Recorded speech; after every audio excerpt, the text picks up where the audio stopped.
New Thought Media Network.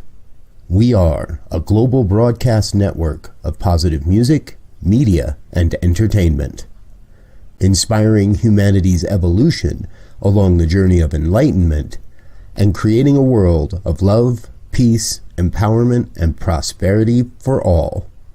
New Thought Media Network.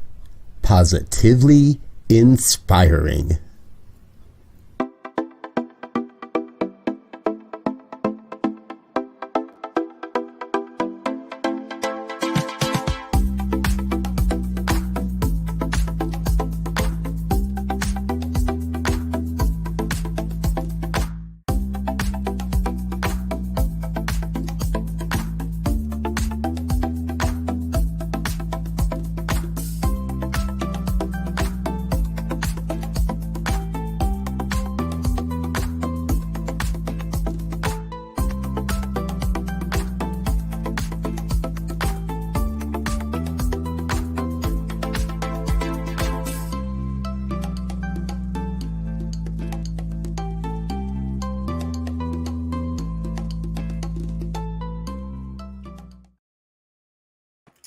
Hello and welcome back to Global Focus Today. I am Reverend Dr. Sharri Johnson, your host, and our guest today is Reverend Karen Cleveland. Now, I've started last week my new practice of 3 interesting things you wouldn't have guessed, and hers are humdingers. For starters, well, she's a minister, of course, but for starters, she's a safari host and an animal communicator. Now, that's a tremendous combination. And she's doing an on-site pet blessing at CSL Seattle on July 28th of this year in combination with a workshop about communicating with animals. So you don't want to miss her conversation. Please help me welcome Reverend Karen Cleveland. Thank you so much for saying yes. Oh, you betcha. It's so great to be here. Thank you, Reverend Dr. Sharri. So I'm just going to start with the basics because there are liable to be people in our audience who aren't familiar with your work. How do you help others find God in the animals? I do it so many different ways, actually. I realized that at some point in my life, recent life, I guess, not early enough, but that the animals actually contain everything that we believe God is, as do we, of course, but people don't always realize how much the animals just naturally play this out. So what I do this through many ways. I do animal communication, which some people call, a pet psychic. I talk to animals, or rather, instead of talking to them, I listen to them. But and I help other people do it. So I teach them how to do that as well, if that's what they want. But the other thing is, even if we don't have pets, even if we're not intentionally trying to connect with an animal, to talk to an animal, to find out what they're doing, why they're doing it, we can connect with like backyard wildlife or on the safaris, but we can connect with them in different ways, in the same way that we might connect with God. So I use the same techniques when I'm talking to an animal as I do when I'm in prayer, or when I'm in meditation, or when I'm talking to God and the universe and asking for something. So they're direct, quick feedback, though. So while you might, be praying for a new house, the animals can kind of let you know right away if what your expectation is, if what what the message you think you're communicating is really the message you're communicating, because it's not always so. And I might need some examples. I feel like I'm just talking though, and I'll give you a quick example of like a person who has a dog that is digging in the flowers outside. So you don't want the dog to dig in the flowers, for example. So you go out and you say to your dog, "Hey, buddy, stop digging at the roses." And Buddy hears you. And the way that we communicate Same with much with the universe when we talk about visualization, but it's through the pictures and the feelings that we have. And so Buddy picks up what I'm saying as stop digging at the flowers is digging at the flowers, because you can't kind of negate that thought picture of digging in the flowers. So Buddy thinks he's doing a good job digging in the flowers, which is what you want, or what he thinks you want. And even when you start to change your language to what you want and not what you don't want, so hey, dig over in the play pile, or dig over there, whatever it is, then you also really need to pay attention to your expectations, the hidden expectations, because you're telling Buddy, go dig in the dirt mound, and but it might really be when you come outside again and you look at the roses, you might be expecting to see the holes or the dug up plants or whatever it is. And that's direct, quick feedback that we don't always pay attention to from God. So even though it is pretty direct from God in the universe, if we don't have that new house, if we don't have that $1 million, what the animals are doing can actually teach us pretty quickly about that. I heard you say two really important things. And one of them is that the main difference between us and animals is that we stick our egos in between us and God, and they don't. Yeah, that's true. Very true. And the other thing is that animals aren't the only ones who think in pictures. People don't think in words. We think in pictures. And we just presume that other people see the same pictures, and other animals, because we're animals too, see the same pictures that we see, because that's the picture we intend for them to see. But you can't control what somebody else sees. Right. No, you can't. We can talk about a mountain all day long, and my mountain is going to look very different than your mountain until we describe it, or until we actually get an image of it, something like that. So you need to come to Kansas City and do a workshop so I can take it, because I can't get to Seattle. It's too far to come. And this next question I'm going to ask you is just personal, what I call prurient curiosity. It doesn't really have anything to do with anything. It just makes, I'm nosy. Have you always been able to talk to animals? Good question. Let me change that. Have you always been able to communicate to animals? Because I talk to my dog and cat all the time. I'm not sure how much communication is going on. Well, there is a lot of communication going on. I can assure you that. But, or, even if it's a one-sided conversation. So I'm going to say no. Maybe I have, but I didn't recognize it. And I was never the person, I hear stories of people bringing home injured birds and caring for them. And I loved animals, but I never felt like I had a magic touch with them. I never tried to heal sick animals or hurt animals. And I didn't even realize until I was much older. Now I'm not sure, maybe 15 years ago, with my teenage kids, I would tell them all the time what the dog wanted. Our dog, coincidentally, our dog's name was Buddy. And I would say, hey, Buddy wants wants to go out. Buddy wants you to get some water for him. Buddy wants you to do this and that. And my daughter stopped me one time. She just stopped me and looked me in the face. She said, how do you know what Buddy wants?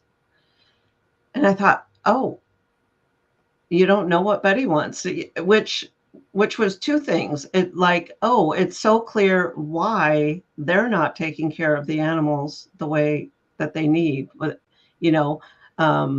meeting their needs. But also it's like, not everyone knows what they want, so I began to explore it. So it wasn't until about 15 or so years ago that I took some classes and began to work on intentionally communicating with animals, because maybe I was before then. Looking back, I found cards and things from my dad that would say, I was always an animal person, that kind of thing.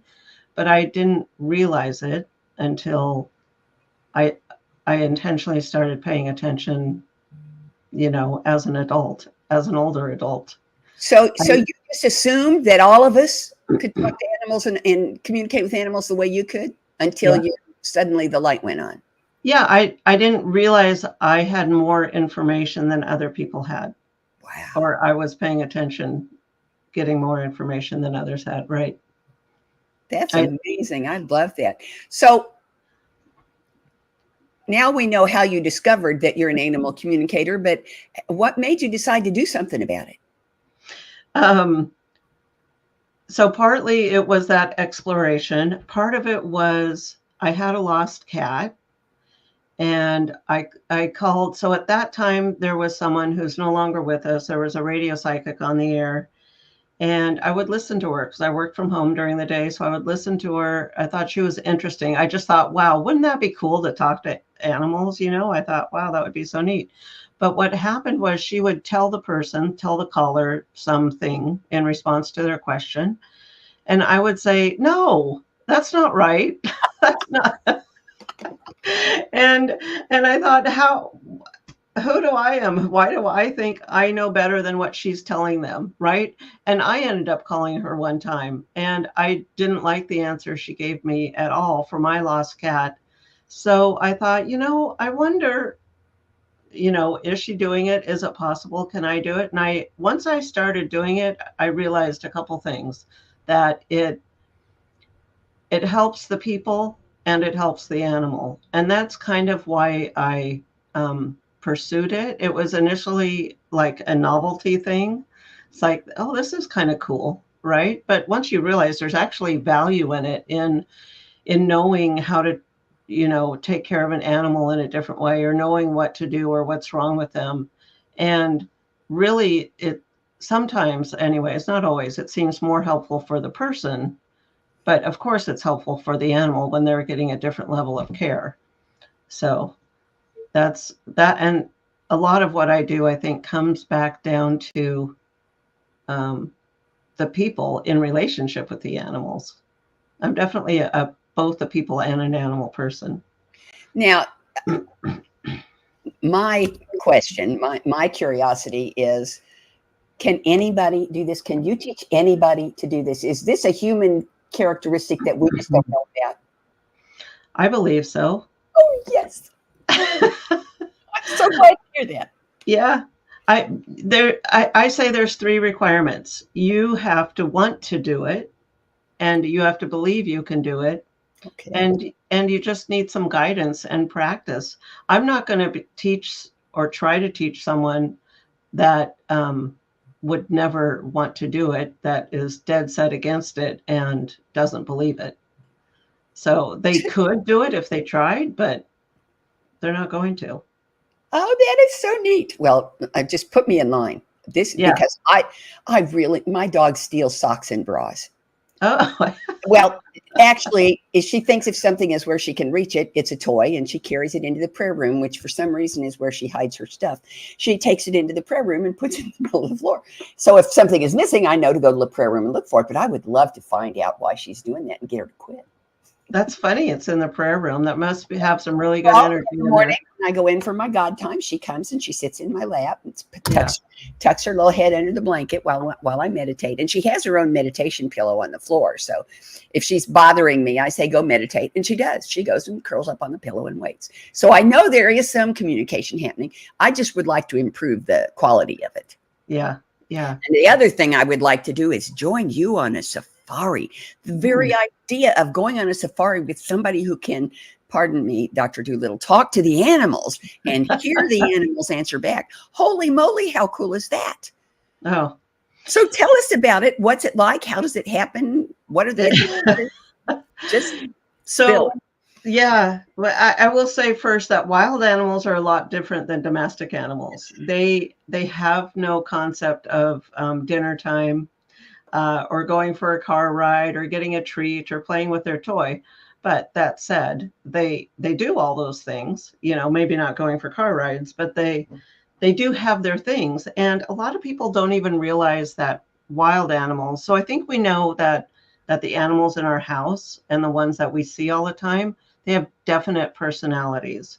And I talk about animal archetypes a lot because, there's a hero, there's a lover, there's a wanderer, and a nurturer. There's all the different archetypes in the animals. And the wild animals also have all these different archetypes and personalities, but because we spend very little time watching them, people don't recognize it.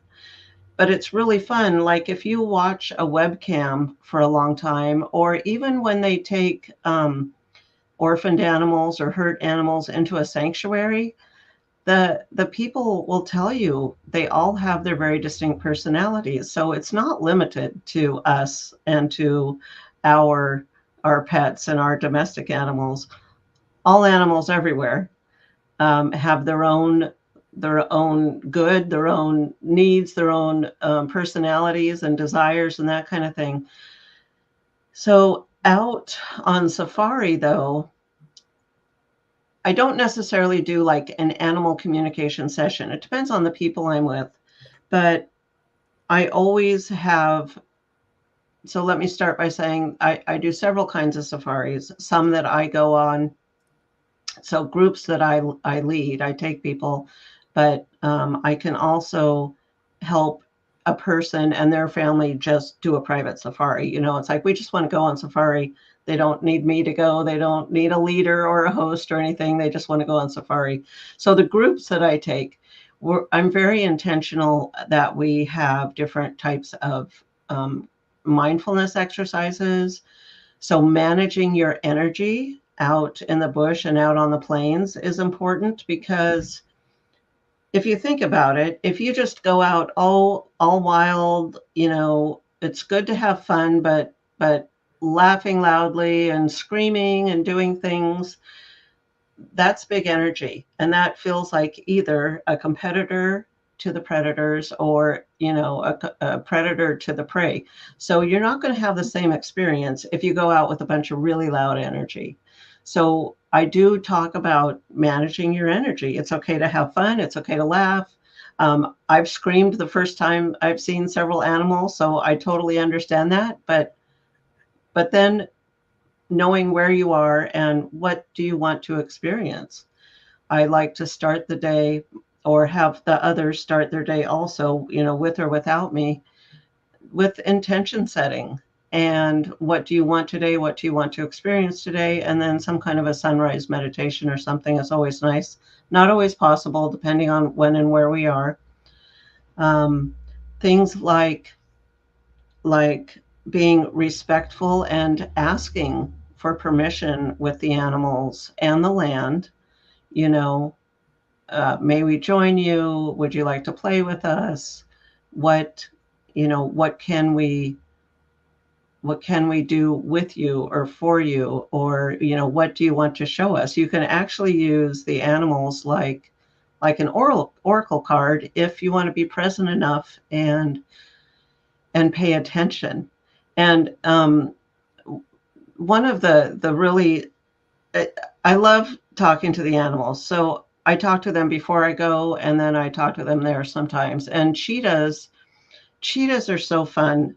They love to mess with people. They just love to mess with people. And they think it's so funny that they climb all over the cars, and that the people get scared or they don't know what to do. And I mean, they're just having a good time. They're humorous. And talking to the wildebeest, for example. So the wildebeest are the ones in the Great Migration that do the big migration circle through Tanzania and Kenya. And, you know, they're a really good teaching animal, because they are constantly following what they tell me is their pull. So it's like their intuition, their instinct. They're following that. They don't question it. They don't ask what's on the other side of it. They just know that they follow it and they get what they need when they get there. And I think that's a really good lesson for us. Oh, yeah. Because, I mean, I think we all know we should follow our intuition more. So yeah, there's just so many things about safari. Okay, now I want you to talk a little more about, you did a little bit, I'm not sure you intended to, but you talked a little bit about why a safari with you is a whole lot different from a safari with the guy in the kepi hat, you know. So tell us, why should somebody pick one of your safaris instead of one of the big dollar fancy? Yeah, absolutely. Safaris? Well, if you if you're not just out on a Sunday drive to see animals, right? So if you want a deeper, more meaningful experience, then you would want to come with me. And I and so into what I call them my signature safaris or my personal group safaris. We build time in for integration, for conversation, for silence, and I make a journal before we go on any of the safaris. So they're all unique to each safari, depending on where we're going and who's with us. And I give them to the guests, and they have a lot of these energy exercises in them. They have journal prompts in them to help recap the day, because it's not only about what happens while we're there in the moment, although a lot of it is about being in the moment, but it's also about you have this fantastic, meaningful, deep experience, and then you come home and you go back to work and you're back in the rut. And then what? So I like to start the transformation if possible before we even go, and then have the experience on the trip. And they're all unique. They're all different. We visit different parks. Even though we do have rest and relaxation time, there's definitely a lot of park time or game drive time, seeing the animals, connecting with the animals. And then, like I said, after we come back, and this is kind of something new I'm integrating into the experience, but having some additional experiences when we come back. And one of the things that is brand new is what I'm calling the Community Engagement and Empowerment Project. And this it's so new that I don't have my talking points refined yet, but here's the gist of it. And this was born of an experience of a need of guests wanting a deeper cultural engagement than just a half-hour visit, a 1-hour visit to a village. And also recognizing that most Kenyans have never been on a safari and have not even seen their own, beauty in their land. So my company, Nunu's Kenyan Safaris, we will start sponsoring. Actually, it's not the safari company, but my ministry will start sponsoring to take some young adults that do not have resources, that have not been on safari, but have an interest in animals or conservation or the hospitality industry. Bring them with us on safari. So reserve a seat or two for 1 or 2 people. Have them travel with us. Have the guests get to know them. Let them ask questions both ways. What's America like, and what's it like? How do you brush your teeth? There's things that is so different that they do that we just make assumptions and we never ask. But if you have 12 days with someone, you can learn a lot more about their experience in life without trying to fix it. We're not fixing anything. We're just learning. So bringing them on safari with us, and also doing a visit to their home, to their village, so that, and it might be for a couple of hours. It just kind of depends on where they are and the situation. And just empowering those young adults to create something better with their life by the hospitality contacts they might make while they're with us, or by, contacting other safari companies, and providing something more meaningful and transforming for the American or Canadian or European guest that comes with us. So I'm really excited about that. That will be implemented next year with my 2025 signature safaris. So that's way different than getting in a Jeep, going for a drive, and just coming back, seeing the animals and coming back. Oh, I love that you are actually connecting your safaris to the land, to the people there. That's marvelous. I love Yeah. that. Now, I'm a very logical person. I actually wrote a programming logic text many years ago, and so I need to understand how you went from talking to the dog who's digging in the roses to talking to the lions and wildebeests and cheetahs. How did that happen? I mean, did you grow up as a little girl thinking, "Oh, someday I'm going to get a safari company," or how did that happen? No. I dreamed of going on safari, like everyone that comes with me. It's one of those childhood dreams. I think we always dream of going on safari, or many of us do. We don't really know why. We just feel like we need to go. So it was not that long ago. I had many plans to go many times, but never was able to either get the time off or get the funds together, or even really knew how to plan it. I didn't even know how to proceed. But someone asked me at church, of all places, 7 years ago. She's like, "I'm going on safari. I want you to come with me." And I was like, "Okay." So three of us went.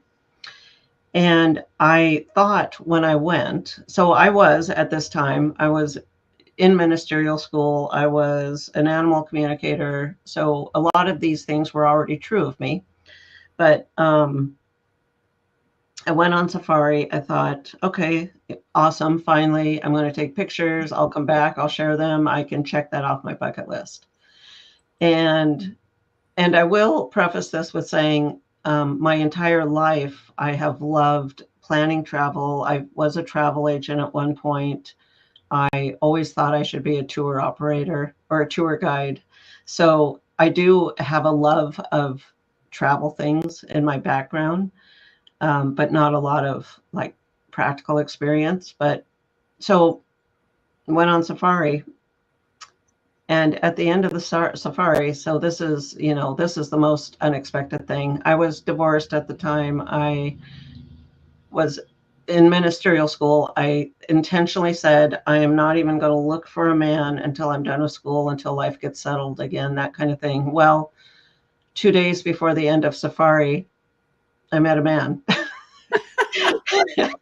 and and you know, we talked. It was the brother of my tour guide. And, we started talking, and though nothing developed like right then, we talked after the trip and got married the following year. So,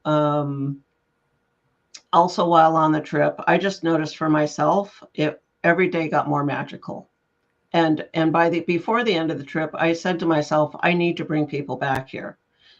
This, you know, it's much easier than you think to go on safari. It's a little bit intimidating for some people, and I just need to show people it's easy, and you can come and you won't believe what you see. So I had that intention, and then I met this guy, and we ended up getting married. So we've been married over 6 years now, and I started taking groups of friends back on safari with me. Um, so the next year I took 6 people, including my mother, who has since passed. But I I started taking just groups of people, and while it might make sense because my husband has been a tour guide or a safari guide, it might make sense that having our own safari company would have been our dream for a long time.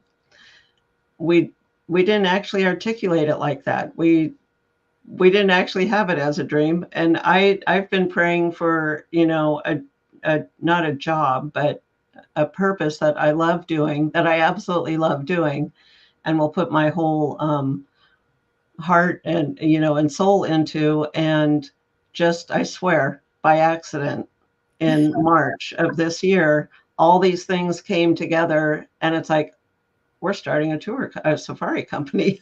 It's like, oh, okay, we're starting a safari company. Here we go. So it's all pretty new for us. And like I said, if you knew us, it would make sense that we'd had this dream for a long time. But, you know, it was So kind of God's what dream, you're I telling guess. us is it was there, you weren't aware of it, and you tripped over it. Yeah, exactly. Okay, well, I'm going to ask you one more question before I ask you my 5 questions that I ask everybody. And Okay. that is, what tips do you have for people who want to connect with animals in their own backyard, either their pets or the squirrels and the chipmunks, Yeah. Good question. hummingbirds? Hummingbirds, yeah. So some of the stuff that I already mentioned about being on safari. So watch your energy. So if you're want to connect with the animals in the backyard, you do need to watch your energy when you go outside and want to see the squirrels or the robins, the birds, whatever it is. And here's the biggest thing, though, for your animals, and this is true for you. I know you want to hear what your dog says. We need to be quiet and listen. And not only do we need to listen, but we have to not dismiss the information that comes to our head.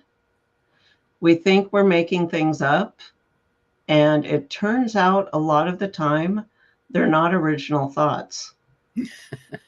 They're coming to us from somewhere else. So and just kind of test it. So set an intention and get quiet, especially if it's your pet. Sit down with them and just kind of, what do you want me to know? And be quiet and listen. Turn off the radio, turn off the TV, because I know some animals get very surprised when they find out someone is actually listening and responding to what they are saying or thinking or trying to tell you. So that's the biggest thing, is to practice getting quiet and to not dismiss, the information that you're receiving. That's really cool. I like that. Because what that tells me is that I may have been hearing her and I just didn't believe I was hearing what I thought I was hearing. So Yeah. that's a very hopeful approach for me. Yeah. Yeah. Yeah. If I were to tell you, so you might come to me, hire me as a, animal communicator and say, why is my dog doing this? And I might say, I don't know, because it's a ritual for him or her. I don't know. But often what I tell you is then you would say, well, yeah, that's kind of what I thought. Right? So it's like, yeah, that's kind of what I was thinking too. And it's like, yeah, you're probably picking up on the information and you just want confirmation. Yeah. Cool. Okay, now I do have these 5 questions that I ask all of my guests. All right. The first one is the one most of the guests like best, because it's, is there anything that you want everybody to know that I haven't asked you about? Yeah, actually, so what I want everyone to know is that things are going to be okay. And things are going to work out. And in the words from the Best Exotic Marigold Hotel, I think it was, if it's not okay, it's not, everything's going to be okay in the end. And if it's not okay, it's not the end. So I know it's hard, but one of the things, and one of the reasons I like talking to animals, is it helps give hope to people. Is, we need to keep some kind of hope in knowing things will turn around, and they will. Cool beans. Yeah. Okay, next question.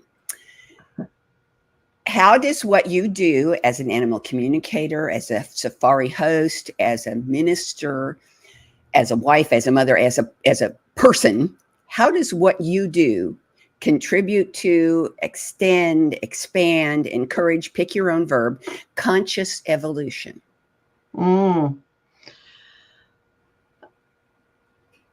I think because conscious evolution, well, I think the more that anyone practices consciously or intentionally being present, doing something, leads,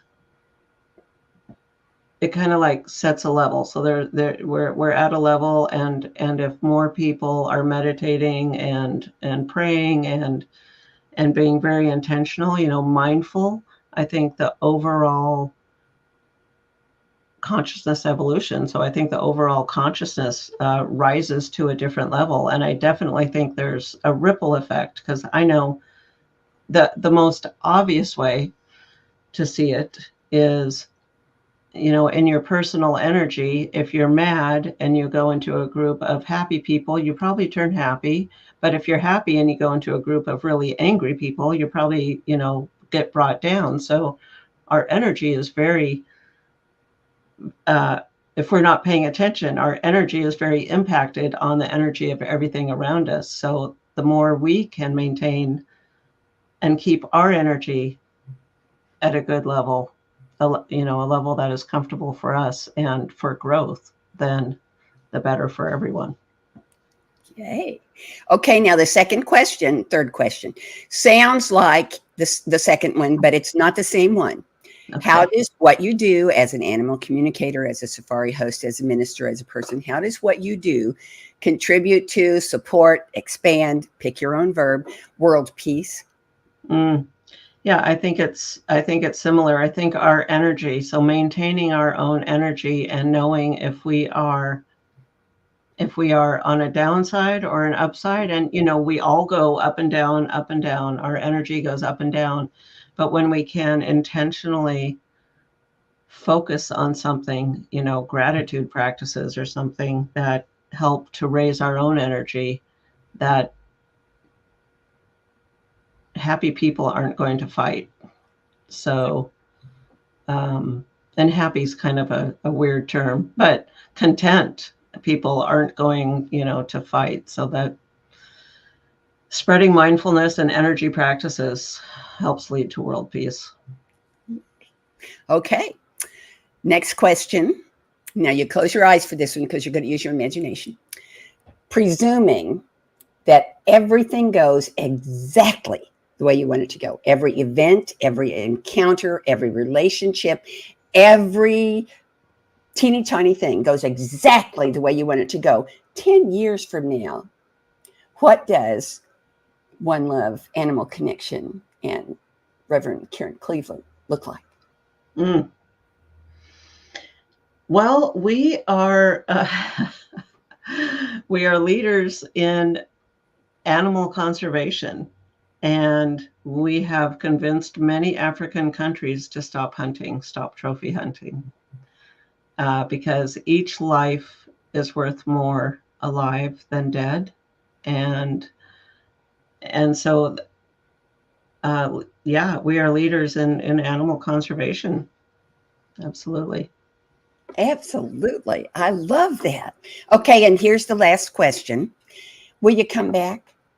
I will come back, yes. The next opening I have is May 27th of 25. Can I pencil you in? Well, I don't think I'm going to be on safari then, so probably I'll put that on my calendar, May 27th. Okay, May 27th. And next week's guest is a relatively new focus minister. I think she's only been out of ministerial school and actively in ministry for about a year. Reverend Lauren Martin from Denver, Colorado. So she's going to have a whole nother perspective from anything you've heard so far. You don't want to miss it. So be here or be square. I love that. I love you all. Have a great week. Bye-bye. Amazing,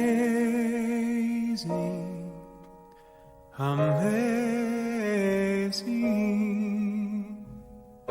you will do amazing things. Amazing, amazing, you will do amazing things. On behalf of everyone at New Thought Media Network, thank you for being a member of our virtual family. Your financial contributions help share the New Thought message with people from around the world. Please visit and contribute at www.ntmedia.org/donate. New Thought Media Network, come be you. And please like, share, and subscribe.